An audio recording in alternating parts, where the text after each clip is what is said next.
여러분 반갑습니다. 여러분의 멘탈 전도사 천만세입니다. 오늘 코스피 지수가 3주 만에 2600선을 회복했습니다. 2600선. 국민주 삼성전자를 비롯해서 반도체 업종 기업들의 주가가 크게 올랐어요. 코스피 지수가 모처럼 기지개를 폈다, 그렇게 보시면 되겠네요. 이날 코스피는 전 거래일 대비 44.19포인트 올라가지고 2610.55로 마감을 했습니다. 유가증권 시장에서 외국인하고 기관애들이 각각 6247억, 4982억 사들였습니다. 개인들은 1조 1843억 팔아치웠고, 외국인의 경우 선물도 한 9천억 정도 현재 넘게 사들였어요. 유가증권 시장 시가총액 상위 10개 기업 보니까 대체로 상승세를 좀 보였습니다. 삼성전자가 저가 매수 이입으로 5.3% 급등을 했고요. 하이닉스 0.73, 하나에어로스페이스 6.8% 오르면서 강세를 좀 이어갔습니다. LG엔솔하고 기아는 각각 0.46%, 0.7% 하락을 했는데 삼성바이오로직스 1.71, 셀트리온 0.91, 네이버 1.44, KB금융 0.77 이렇게 강세를 좀 보였습니다. 코스닥은 전날 대비 9.27포인트 상승해서 743.53을 기록했네요. 코스닥에서는 개인들이 1238억 순 매수했는데 외국인들이 1156억, 기관애들 40억 매도했습니다. 코스닥 시총 상위 종목 10개 기업 보니까 혼조세를 보였는데 장 막판에 코스닥 시총 1위 알테오젠 기술 계약 소식을 알리면서 12% 넘게 급등을 했고요. HLB랑 리가캠 바이오에도 긍정 투자 심리가 번져가지고 각각 5%, 4.36% 올랐습니다. 반면에 에코프로비엠 1.5% 넘게 하락을 했고 코롱티슈진 4.35, 이 밖에 삼천당 제약, 휴젤, 클래시스 약세를 좀 보였네요. 최근에 반도체 디램 가격 반등 추세로 전통 반도체 업황에 대한 개선 기대감이 고조되면서 전기전자 업종을 중심으로 외국인 투자자의 저점 매수세가 유입이 됐습니다. 이 밖에 방산, 조선, 엔터 업종이 강세를 좀 보였고 그 원전하고 석유화학 이쪽은 약세를 좀 보였습니다.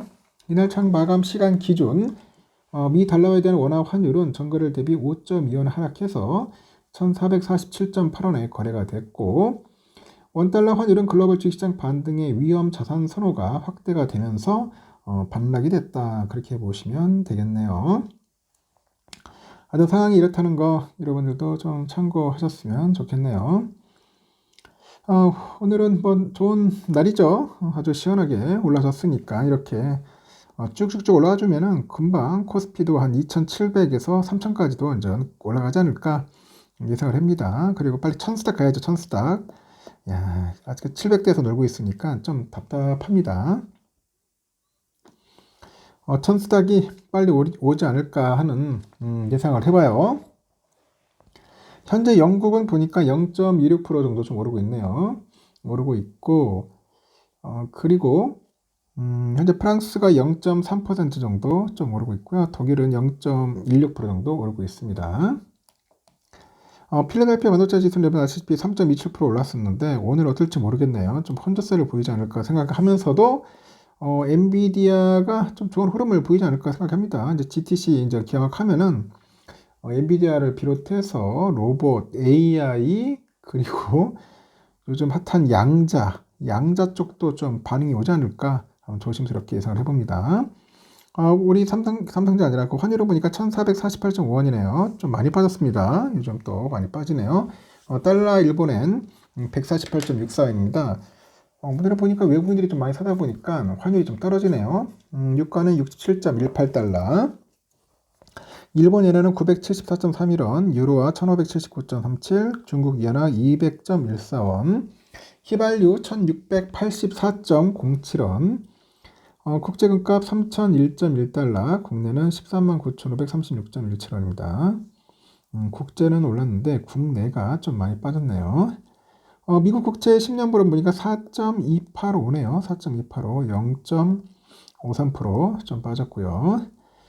선물은 보니까 다우가 0.4% 정도 빠지고요. S&P 0.39%, 나스닥 0.36 빠졌습니다. 러셀은 0.58% 빠졌습니다.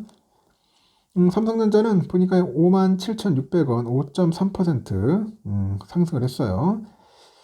쭉 올라왔습니다. 이 5%씩 올라가는 게 쉬운 게 아닌데 엄청나게 올라왔습니다. 내일 좀 오를 수도 있어요. 잘하면은 59,000원까지도 한번 시원하게 올라가지 않을까 한번 조심스럽게 생각을 해보고, 우선주도 마찬가지로 49,000원까지 한번 올라가지 않을까. 조만간 이제 오만전자 초입에 다가설 것 같은 그런 느낌이 듭니다. 여러분 어떨지 모르겠네요. 오늘 좀 미국 장만 잘 올라준다면은 한번 탄력 밟고 시원하게 한번 올라가지 않을까 한번 예상을 해봅니다.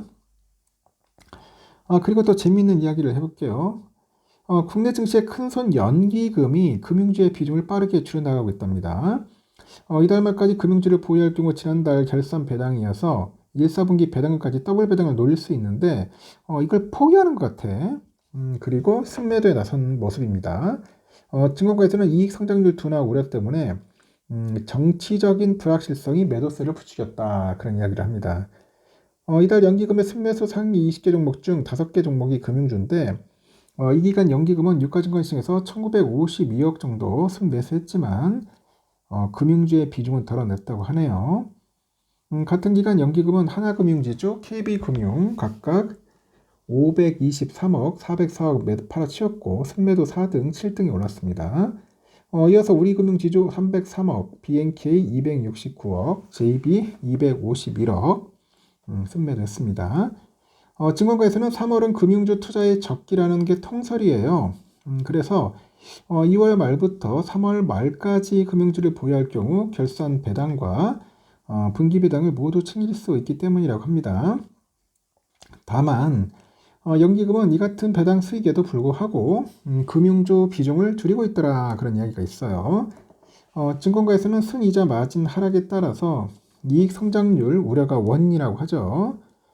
경기 침체로 금리가 하락하면 은행들의 순이자 마진이 떨어져서 이익 성장률 둔화로 이어지고 미래에셋증권에 따르니까 올해 은행 합산이익 성장률은 5.2%로 지난해 7.8% 대비 약 2.6% 감소할 전망이죠. 경기 선행지수가 이미 지난 하반기 고점을 통과한 상황인데 향후 미국의 상호관세 정책 영향으로 경기 침체가 심화되다 보니 금리는 더욱더 하락할 것이다. 이는 곧 순이자 마진 하락세가 심화될 것임을 시사하네요. 통상 순이자 마진은 기준금리가 고점에 다다르는 순간부터 기준금리 인하가 종료되는 시점까지 하락하는데 기준금리 인하는 이제 막 시작했기 때문이라고 합니다. 정치적인 불확실성도 금융주에는 악재입니다. 만약 윤 대통령의 탄핵 심판 결과에 따라서 조기 대선 국면이 시작된다면 소상공인 지원 등 은행의 사회적 역할을 요구할 가능성이 커졌기 때문이라고 하네요. 대내적인 상황을 살펴보면 은행주가 개선되기 어려운 환경이라면서 정치적으로 탄핵 심판과 이에 따른 조기 대선 여부, 경제적으로는 관세 전쟁에 따른 경기 침체 가능성 등이 은행주의 발목을 잡고 있다. 그렇게 분석을 하는 것 같습니다. 참고하십시오. 하여튼 뭐 은행주 관심 있는 분들이 좀 많아서 한번 이야기를 해봤고, 하여튼 내일은 반도체 미국 필라델피아 지수가 좀 올라준다면은 삼성전자 또 날개를 달 것 같습니다. 여기까지 하겠습니다, 여러분. 다들 고생하셨어요. 편히 쉬시고 내일 봬요. 굿나잇.